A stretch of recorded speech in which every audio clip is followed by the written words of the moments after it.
Hello everyone. Just to recap, if you remember, I shared with you that when I started this video, I did a little survey, spoke to a few parents in terms of what are some of the challenges that they face when it comes to bringing up our children. One of the pertinent issues that came up was discipline.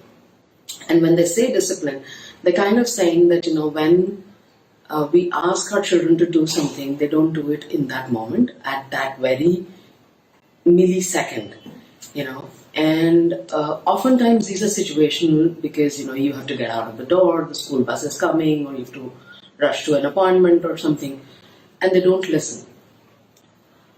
But before we move on to what to do and what is it about that makes children disobedient about it, I want to state upfront that this is a complex topic, and what we are going to do is we're going to split it into two videos. Today I'm going to talk about how to discipline younger kids, say until the age of 5 or 7 years of age. When you're talking about how to discipline your kids, it's very important to understand that your child is playing. He or she is actually, in the way you understand it, he or she is working.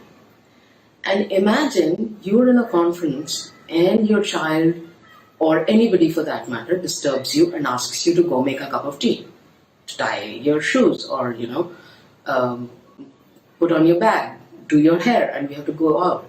You're not going to listen because you're in a conference, you're in an important conversation. That's what happens with kids, because they are trying to make sense of the world. For them, play is serious business, if you may want to call it like that. And they don't want to be disturbed. Nobody wants to be disturbed when you're doing an important video. Or, I'm doing this video, I don't want to be disturbed at that point in time. So I have to choose a time which works for me and my family. So, having taken that out of the account, that your children are not going to listen to you because they're kind of attending an important conference, does it mean that you can't really do anything? No, that's not what I'm trying to say. I just want to give you a context so that you don't personalize their irresponsiveness, because they are not attacking you or annoying you by not listening to you. They're just too busy in their own world trying to make sense of this world. So what do? First of all, you have to join them in their play.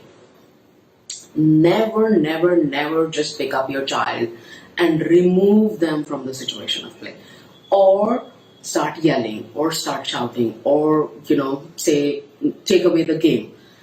That is going to lead to a tantrum, because that's the only language they know so far. They don't know anything else. They don't know what else is going to work for you.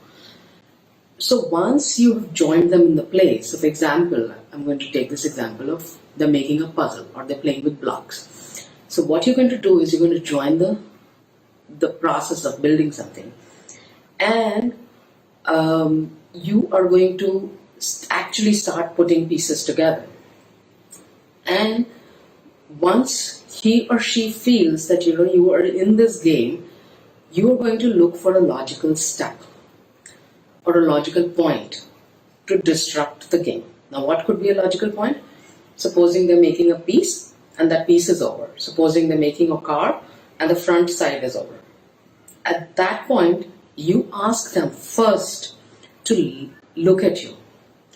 Once they look at you, you have their eye contact. If you have their eye contact, meaning they have your attention. And that is when you make your request, not otherwise. If you are making your request while they're playing, they are just, literally, shutting you down, because they're not really, really listening. I mean, they're hearing you because they thankfully have the hearing skills, but they're not listening. And if they even don't listen to at a point where you've made that eye contact and, you made that request, you have to have relevant consequences. And when I say relevant consequences, it has to be related to what they're doing. So for example, they're making the puzzle, and you interrupt that puzzle by at a reasonable point and they don't listen to you, at that point you tell them that, we have to go XYZ and you have to put this away. Otherwise, you're going to miss the party or miss the game or miss the event or whatever. And then stick to your ground. Miss the event if they are not listening to you.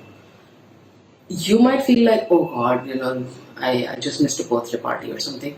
But for your child, it's a bigger lesson. It's a lesson that, oh, if I don't, everything has a consequence. And I'll also cover this in a separate video. But we as human beings need to understand that everything that we do has a certain result. Every action, even the scientists have said that every action has a consequence. So you have to teach that to your child, that they just can't carry on mindlessly with their life. And this is one of the ways you do that. I'm going to cover that in a separate topic. But staying on the topic of disciplining the kids, look them in the eye, look for a logical step, make eye contact, make a request. If the request is not completed, have relevant consequences. And most of all, in this entire process, stay calm. If you raise your voice and if you get angry or you get, you're getting out of control, you're yelling, trust me, it's got nothing to do with your child's disobedience. It's got everything to do with your own discomfort.